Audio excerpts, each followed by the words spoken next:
Hi, I'm Jo from Children's Autism Foundation. As we've been living in lockdown, I've been thinking quite a lot about what I've learned through my own autism journey.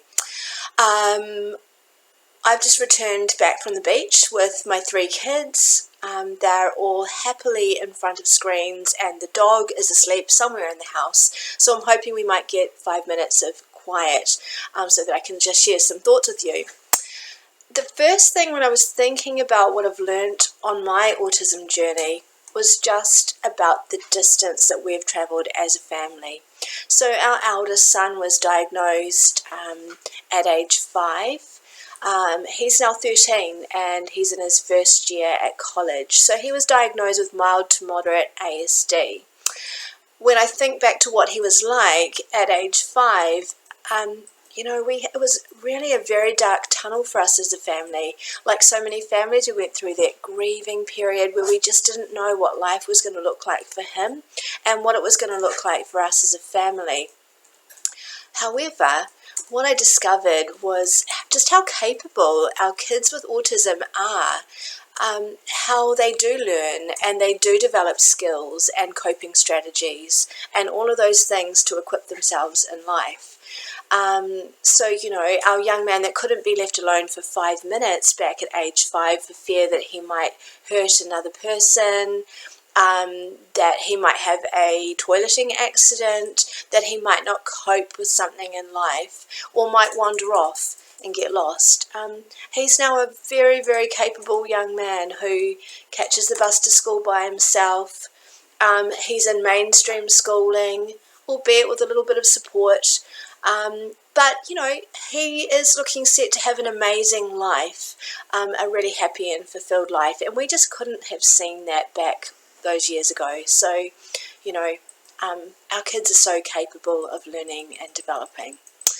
The second thing that I wrote down was really around not taking on too much at once. So in those early years, post-diagnosis, my husband and I did loads of reading. We went to workshops and webinars and you name it. We tried to take on board as much information as we could. And look, hey, all those things were really valuable, but we learned really, really early on just to focus on one thing at a time. So back then it might have been around behavioural things, and over the years we've focused in on things like eating, sleeping, behaviour, toileting, bedwetting, you name it.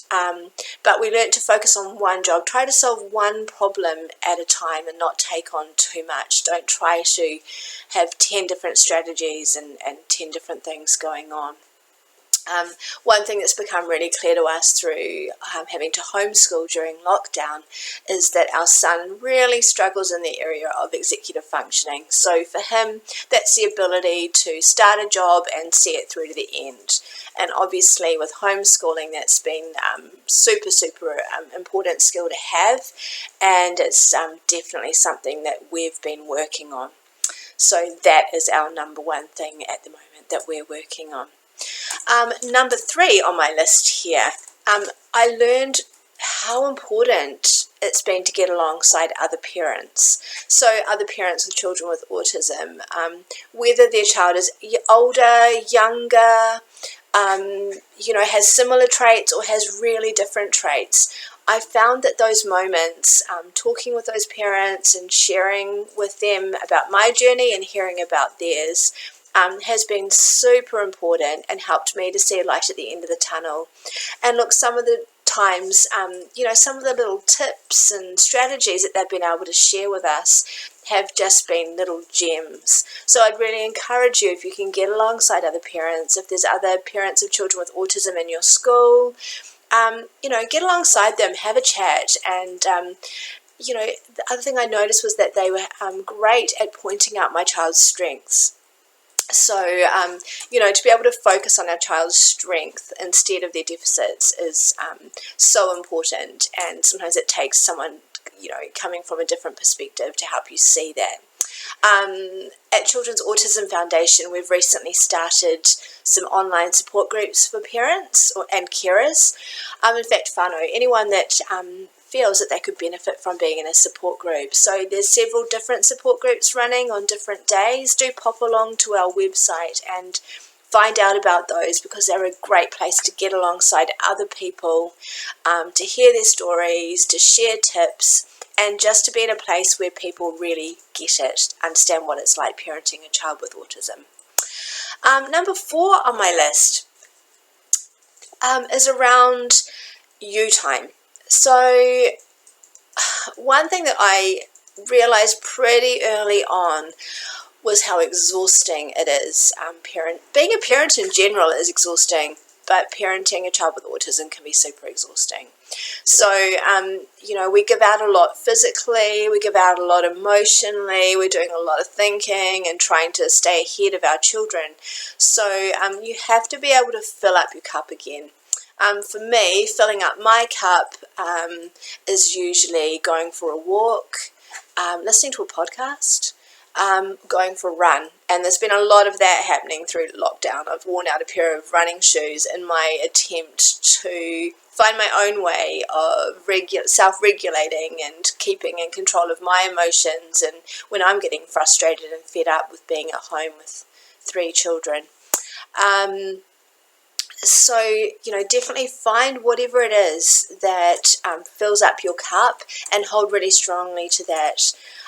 One thing that you can do if you're not already doing it is accessing carer support from the Ministry of Health. You can speak to Taikura Trust about that.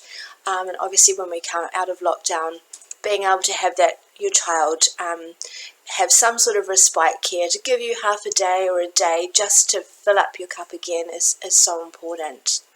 And the final thing on my list is something that I've not been very good at over the years, and that is don't be afraid to ask for help.